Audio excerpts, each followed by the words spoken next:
What's the difference between teaching and coaching? Hey there, it's Chris Westfall, and I wanted to record this short video to introduce you to someone who I worked with, a very talented student by the name of Chase Lano. And when you're teaching someone, right, as a teacher or professor, you have the agenda, the curriculum, and the objectives, the rubric for the course, that sort of thing. And you say things like, we're going to start at chapter 1. Coaching's different.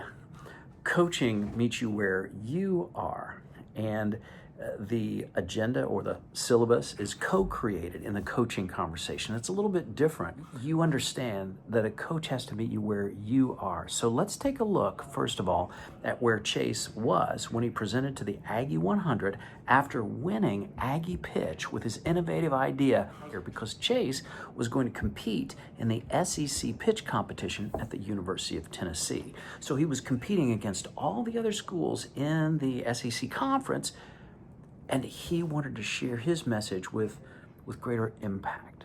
So we worked on it, and well, anyway, I've said enough. Let Chase tell you the rest of the story. All right, this pitch is different from what you're used to, because you can't just sit here and watch it. In fact, let me cut this off. You need to feel it. So if willing and able, would you please stand up with me? Awesome. All right, let's get a slight bend in the knees and bring your chest forward until your chin is a couple inches in front of your toes. Perfect. Now hold this position. Not very comfortable, right? I'm 21 years old and I don't even like doing this. Reach around and feel your lower back muscles. Feel how tight and contracted they are. They're fired up right now, working hard to keep upper body at this angle. Imagine holding this for 5, 6, even 7 hours. How long would it be till you start shaking?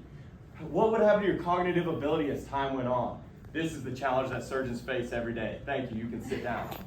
7 hours, people, and it's not just a one-time thing. You have a 7-hour procedure every Monday, Wednesday, Friday, every single week. That's what cardiac surgeon Dr. Rule here does. My dad, he's a surgeon, he's in the middle, trust me. He loves telling me about his back pain. And Dr. Mason here has the same issue. It turns out that 70% of surgeons have recurring lower back pain. This physically demanding task affects work performance, productivity, and ultimately career longevity for surgeons. And it's also a leading cause to a prominent issue right now called surgeon burnout.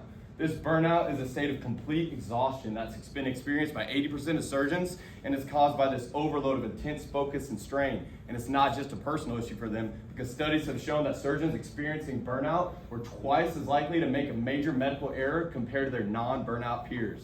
Hey, nobody wants their surgeon to be suffering, especially when you're that patient that's on the table. But the good news is that it doesn't have to be like this. My name is Chase Lano. I'm a junior engineering major from Texas A&M, and my patent pending product is called Surgeon Support. Surgeon Support is an adjustable pad that attaches onto the operating table. It allows the surgeon to lean on it to take the load off their back and stabilize their hands.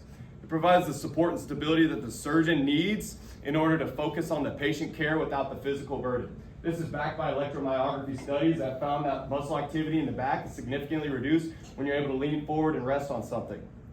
It's versatile, and it can even act as an armrest when the surgeon's seated. I invented this with input from surgeons of different fields, ensuring that every surgeon can find their ideal ergonomic position regardless of the surgery type.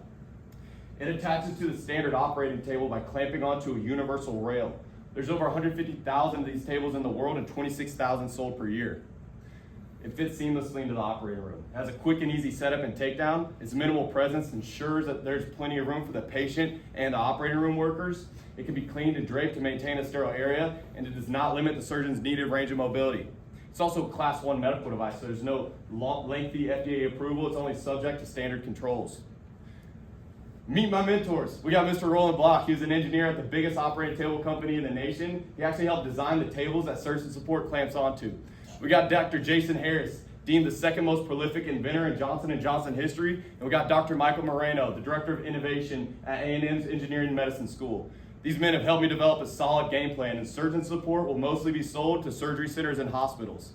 There's 12,000 of these facilities in the US alone, and 60,000 operating rooms within these facilities.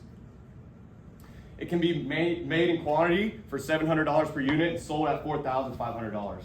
There's also a repeat revenue stream of single-use disposable units called surgical drapes, giving it a razor and razor blade sales model. The ultimate goal is to license the right to manufacture and sell Surgeon Support to an operating table company. These companies have many reasons to reach a licensing agreement.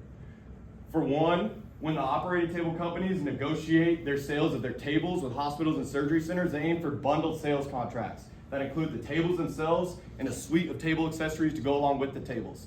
The capabilities of the products within this bundle differentiate one company from the other. And with the rising awareness of surgeon care and efforts to reduce surgeon burnout, implementing surgeon support can be the deciding factor in securing these multi-million-dollar contracts.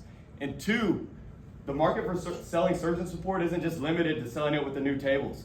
Since it attaches onto that standard rail that's universal among all operating tables, surgeon support can be sold to every surgery center and hospital looking to extend their surgeons' careers.